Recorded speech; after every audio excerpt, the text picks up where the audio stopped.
So I'm delighted to have Jean Dorran here speaking to us this morning. And Jean is a parent of Connor Dorran in the school, and Thomas also, is on his own college journey at the moment. So I suppose, Jean, just in terms of maybe your own experience, to talk to us about it, because I know it'd be so insightful for some of our students, especially this week is College Awareness Week. So can you tell me maybe about your own college experience and what pursued you maybe for further education? No problem. I did my Leaving Cert in '93, and I did occupational therapy. I studied in Trinity College. It was a 4-year degree course, and I had a wonderful 4 years, a busy 4 years. It's a full-time course, and I I kind of fell into it. I didn't actually, weirdly, I actually knew nothing about occupational therapy. So I'm very lucky it worked out really, really well.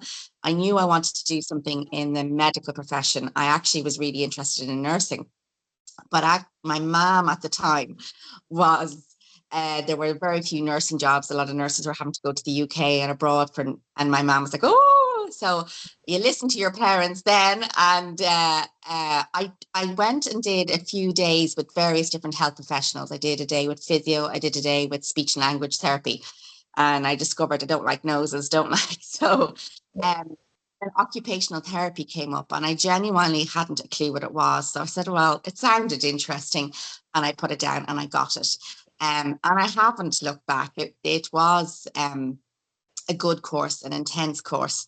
And I have done no further education beyond that. I haven't done a master's or anything, but I worked as an OT since I graduated in '97.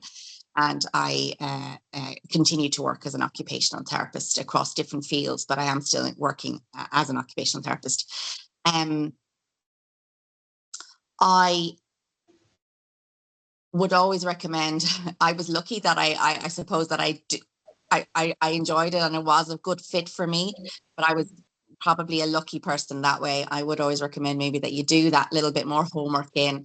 And I remember talking to you before, Kathleen, and you were saying, look at the modules, look at what the course is about. And I would recommend that prior to going, just to see what it is. Is it the right fit for you? Because I remember when I was in school, there was a young girl and she was super, super bright and she got a fantastic Leaving Cert. And, she was kind of forced to do medicine because the points that she was going to be able to achieve. And she did, and she got medicine. And within 3 months, she was out of medicine and doing French and business in Trinity, which was a much better fit with far fewer points required. But, so it's getting the course that fits you, not the points that fit you. It's trying to kind of get that balance right. I would say about OT at the moment is the points are high for it. They don't need to be high for it. It is a very practical course, a very common sense course. And I think a lot of those healthcare courses, the points have gone ridiculously high, and not necessarily getting the right person in. It's kind of going on points rather than actually the capabilities of the person. But I definitely would recommend it as a career. Okay, so just you mentioned a few things that I just want to go back to. So the first thing I suppose I want to kind of outline to our students is the points. So, as you said, you don't know why it's so, it's not that it's very difficult, but the points are very difficult or very high. So one thing for our students is, sometimes points are lower in those universities and colleges, say in the likes of, areas that are maybe hard to get to, like Letterkenny, Sligo, etc. But they are still the same courses. They're still as good as the ones in DCU, Trinity, etc. It's just that it's the demand. So I think when students look at points, sometimes they think, oh, that's a really hard course, when actually, in fact, it's the demand for the course. And there's alternative ways, because when I did it, there was only Trinity. That was it. And I was actually the only person from my old school that went to Trinity. So I knew absolutely nobody in college, which was a challenge in itself. And the other was Jordanstown up in Belfast. That was the other college. Now there is Galway and Cork, but you can do like a degree, like for example sports science, and you can do a 2-year master's degree after that, in occupational therapy or there are alternative routes to doing it. I would have worked as well throughout the years with colleagues who would have done OT over in Cardiff, in the UK, in other places where points weren't as high. So there is loads of alternative routes to getting your degree. Yeah, and just one thing as well, I know they offer it also in UL, so in Limerick, which you do need the HPAT. You need the HPAT for occupational therapy. So was it the same for you when you're applying? Did you need to do, another extra exam like the HPAT, or was it just direct entry? No, it was just based on your leaving cert. I did. You had to have a science, so I did biology. I did arts. I did I did geography, English, Irish, maths, Spanish. I think that was my 7 subjects. Yeah. So I Okay. didn't. No. Yeah, and just on the occupational therapy side of things, so would you be able to give us maybe a summary of what occupational therapy is? Because I know some students would talk to me about wanting to do occupational therapy, but sometimes when you look at the course content, it's completely different to what they might think it is. Yeah. It's always a hard, and people always think, people always ask, well, what's the difference between occupational therapy and physiotherapy? Or they think it's to do with occupation or jobs. And it is to a certain degree, but it's your jobs. It's what we call your activities of daily living. So as an occupational therapist, what is really good about it as a course and as a profession is that you can work across in multiple areas that are actually quite different. And what you do within those areas can be quite different, with an underlying, common layer of skill set that you require. I work in community occupational therapy. So I work with adults who are over 18 to 100 and whatever. And I work in the community. So I go out to people's homes and I assess people to see how they're managing their activities of daily living, such as getting washed, dressed, on and off the toilet, up and down the stairs, in and out of the shower, on and off the chair. And for some people, whether they have MS or Parkinson's, or they've got cancer, or they've got arthritis or spinal problems, or neurological or the other neurological problems, those everyday tasks can be really difficult for them. So we can put in some advice, or we can put in a piece of equipment. We also do a lot of work with power mobility, wheelchairs, hoisting people if they need a hoist to be able to get from a chair to a bed, or vice versa. We also engage with the councils to do housing adaptations, such as stair lifts or bathroom adaptations, or downstairs bedroom and bathroom adaptations. So in the community, that's kind of what you're doing. So you're meeting different people all the time with different issues, and it is still a learning curve. Even though I'm nearly 30 years, it is still a learning curve. You can also, in a hospital, it's probably on a different basis. You would do a lot more rehab. So people who would have had strokes and brain injuries, and you would do hand therapy as well if you choose to. So people who would have injured their hands, or who would have had a burns, you would do a lot of splinting. So if you're good with your hands, you would do all types of splintings, dynamic splintings, rest splinting, and we would have done pressure garments for burns as well. So it's a very different niche in hospital. And then you also have your pediatric OT setting, which can go into schools as well. And they're looking at writing skills, feeding skills, can you get dressed? Can you do your laces? It's child development, do they need special pens? Do they need a wiggle cushion? Do they need, all different things to help with children to function in school? Because that's their occupation, is school, but also in the home. Do they need any special equipment in the home? Because we would also have a lot of children with quite severe disabilities in the home. They might need special seating, special bathing equipment, special beds, and we would look at that as well. And that would be in the children's setting of OT. But you also have mental health side. So you can go on into mental health in either peds or adult OT. And in mental health, you'd be doing time management skills, life management skills, cooking, being able to look at a recipe, being able to budget, being able to go out and buy that stuff and then come back, follow a recipe, follow times, and just general life skills, anxiety management, and whatnot for mental health. So you do the one course, but you do different modules. And so when you come out, you can work and go into any of those areas or change. I've done, I was first, when I first graduated, I worked in a hospital setting for 3 years. I then went in adult services in the Mater Hospital. I then moved to Crumlin Children's Hospital and I worked on the burns unit over there and in hand therapy. And that was fantastic, I have to say. And after that, I went to the CRC in Clontarf. So that was working with children with physical disabilities such as cerebral palsy. And then after that, I moved to the community where I still am, currently am. So 4 very different areas, but it's all from the one course.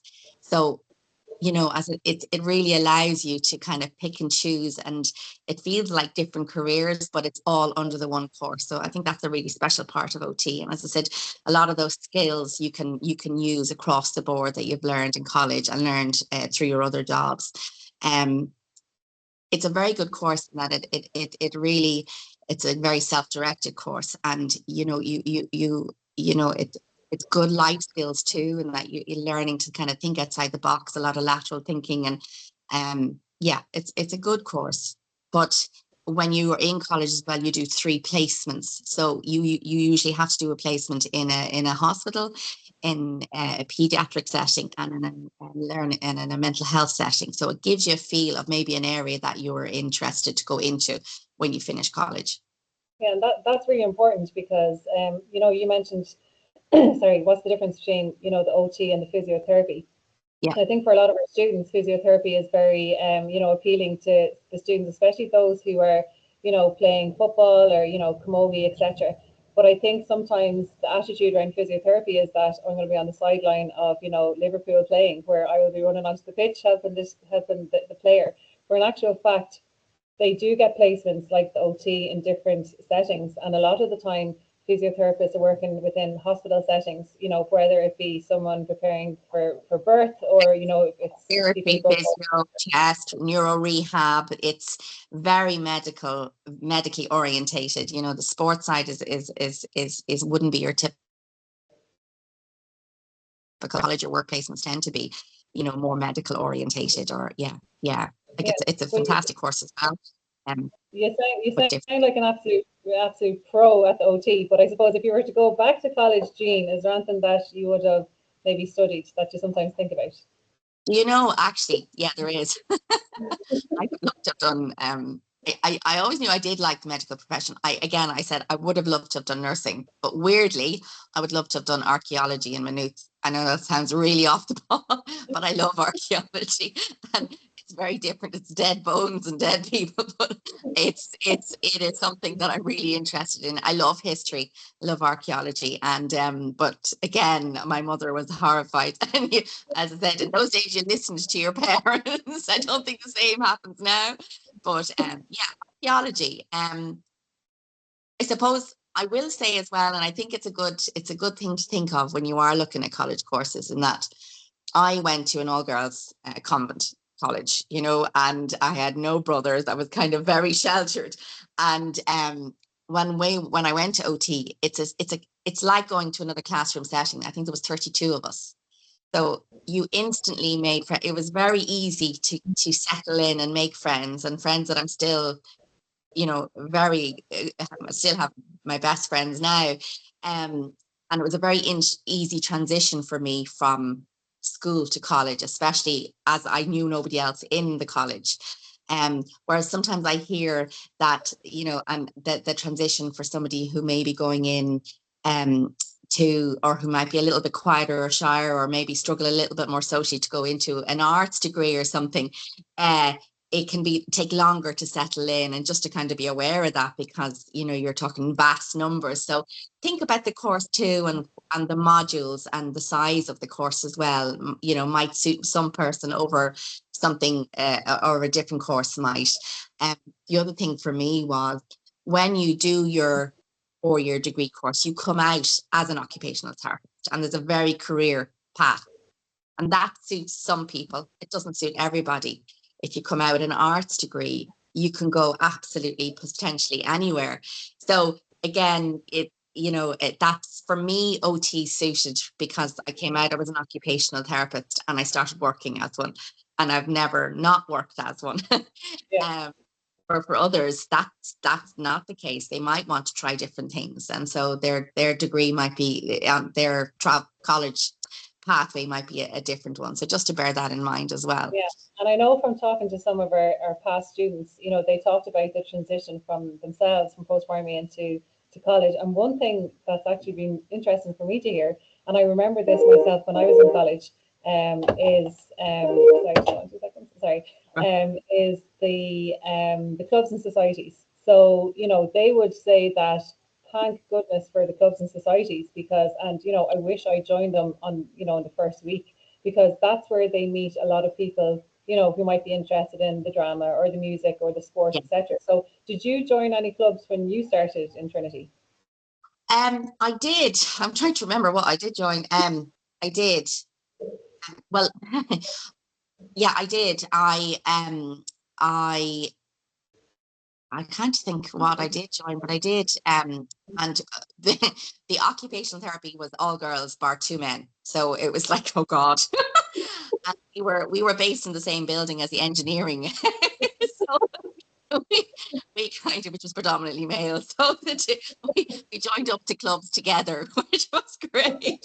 So yeah, that was helpful in the first year. But I would recommend joining clubs. I'm not a sporty person, so I kind of went to the more nerdy clubs.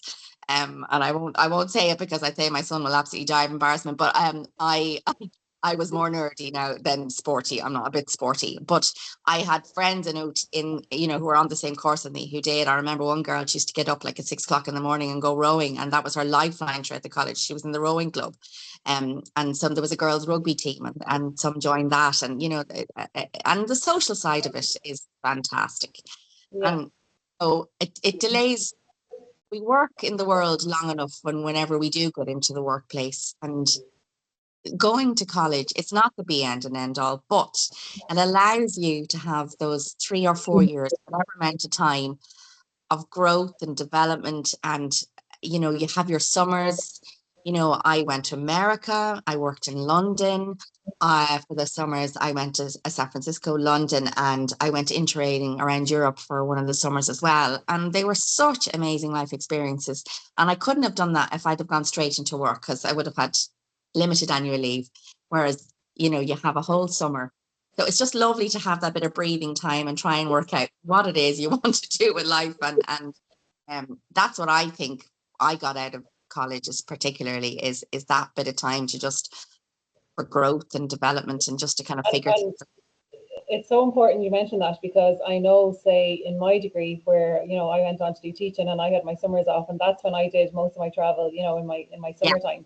But yeah, for those students, and I see some of my friends are, they're in the private sector, etc., where they only have a certain amount of time off per year. It is so important that when a student is in college to take advantage of the summers and to maybe try, as you said, interrailing, if they're going for the first time, might be a bit daunting. So at least Europe is close, and then maybe, going further afield within the summer. So I think it's a really important note to make for those students who are going to the likes of maybe accountancy and finance, or the courses where they don't have long holidays, etc. So it's a really good point you just made there.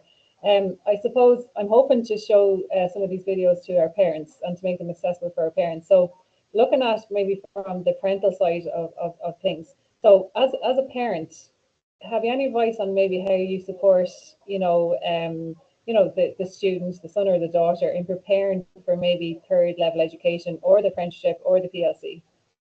yeah. Well, I had one son who went to a PLC and has now started his degree program. And I thought that was a really good thing to do as a stepping stone to college. But I think as a parent, and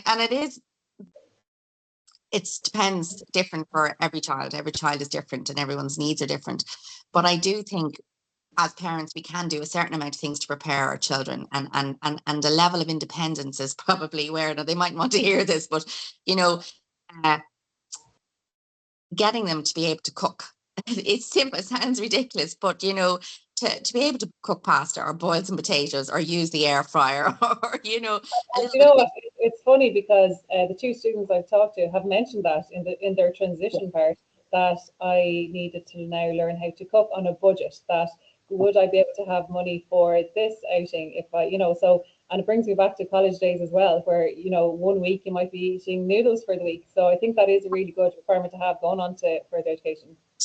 And also, like, when they're in school, don't let them set their own alarm. They have to learn to, because when they're in college, they have to get up and get going. And the sooner you start those skills, that you're not going in with, that they have to set their own alarm to get up, and be responsible for, being ready for school, and trying not to be chasing them around the place. Now, we all end up doing it, but trying to promote that kind of level of independence. Or, I also think it's important for that, to encourage them to do the research. Not every child will, and some will need help. But if they're interested in something, you kind of stand back a little bit and say, well, I'm here. If you're struggling, come back to me. But if you get anywhere and you get any information, come back to me. So you're showing an interest, but you're letting them do the groundwork, Yeah. and let them get invested into what they're looking into, rather than giving them all this information. It's just kind of letting them, investigate what's out there. But also, they know that you're there. They know that you're interested. Um, and even simple things like, WhatsApp groups on their team. If their coach says, who's training tonight, get them to put up the thumbs up, not you. It's just taking ownership of of what they do. And while in school, their ownership is their homework, their sporting activities, and a little bit of thing around the house. Now, believe me, mine haven't a clue where the washing machine is, but it's something I need to work on. But it's those life skills that when they go out to college, that they're not overwhelmed or daunted by it, especially when they're in college where they're not coming back home. But even if they are coming back home, they're still having to get up and get on buses and negotiate timetables and be on their lectures on time and everything, and teaching them a little bit about resilience too. And that in school, you go to school unless you're half dying. We all go to work with bad headaches and colds and whatnot, and kind of teaching that bit of resilience, because in college too, it's important to turn up for your lectures, and no one's going to be chasing them like they are in school. There is no roll call. So you're just trying to teach that sort of a little bit of independence and self-directed learning. And Yeah. self-directed, not just academically, but just about life, and just trying to, as I said, being able to, you'll never starve if you can boil pasta and cook it. And they're even good tips for the students to be hearing. That that's kind of what is down the line when they do move away from school. You But mentioned that. Sorry.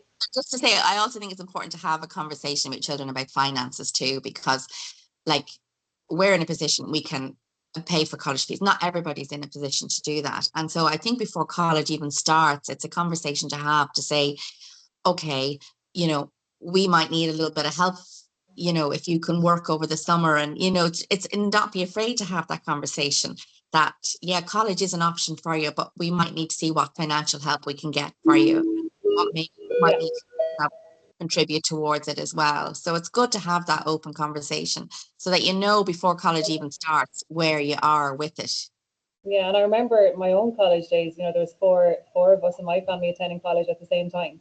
So I remember, making sure I got the part-time job to help me, whether it was paying for my fees or the books I needed Yeah. to get, etc. So I think it is important. Like, there's no way my parents would have been able to fund the four of us at the same time. But just, I think it is an important point to make, that it is okay to get the part-time job in college, and it does teach you resilience and, make you appreciate money. Jean, you mentioned there about that your son has gone from a PLC, so Thomas has gone from a PLC into college. Can you just talk me through maybe the PLC side of things, and maybe what that involved for Thomas? Yeah, I think the PLC was beneficial. Now, there were days, yeah. Overall, it was very beneficial, in that it kind of cemented. He did a PLC in physiotherapy, so it cemented in his mind that, yeah, this is what he wanted to do. So it was good. So it was like, try before you buy. He got to see that, yeah, this is something that I would like to pursue, in some shape or form. It was helpful in that, again, you're not just walking to your school. You had to get on a bus. and you go up to Dunboyne, you then had to be on your lectures on time. You know, you had assignments to hand up. Again, no one's chasing you. There's no emails. There's no reprimand if you don't do it. If you don't do it, you don't do it, but you don't get your points. So it's just, it's more self-directed learning. So it was good a stepping stone for college for that. Even having assignments to go in and having to learn how to reference properly. They had to, you know, and that was nearly a module in itself. And that's coming into its own now in college. I know Thomas would say at times he found it a bit challenging, not challenging, but you know, I think that the difficulty was you're depending on a bus. For him, it was, you know, you go up in the morning, you come home in the afternoon, and you might have only had one or two classes, and you're in Dunboyne, which isn't, you know, you're not on a massive student campus, or there's not many alternative things to be doing.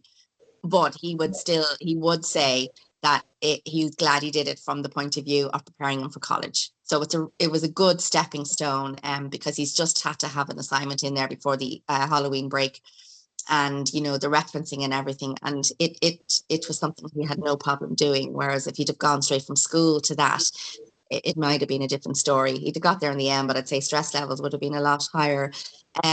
So yeah, definitely. But I think as a way to sample a course and to gain skills, I think it's well worthwhile. And I think it also, he has come out with a certificate and with I forget what it was. It's something to do with first aid. So just as another life skill, you know, it's another thing to have achieved.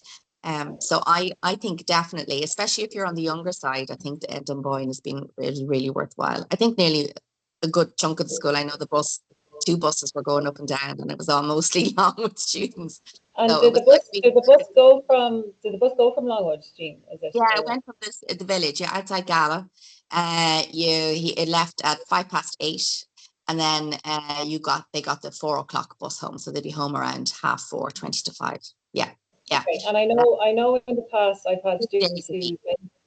Sorry, can you just repeat that? 3 days a week. So he was in 3 days. college Mondays, Wednesdays, depending on course, but most people were in 3 days a week. So he then had a part-time job, which he worked on Tuesdays and Thursdays, the alternative days. So that worked out really well. Okay, that is a good thing to note as well for students, because sometimes they might think they're in the full 5 days.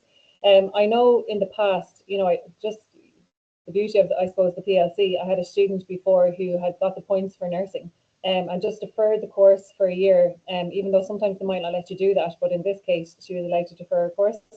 And she ended up doing a PLC in the pre-university nursing in Dunboyne and absolutely detested it. Didn't, you know, just for herself, she was just like, this is not for me. So that was the benefit for her to do the PLC, because she realized, okay, my nursing course isn't for me. And then she went into something completely different. So I think there is a benefit just to know that, you know, for Thomas, it obviously worked really well. And I know he's studying sports science, isn't that right, in Athlone at the moment? He is, yeah.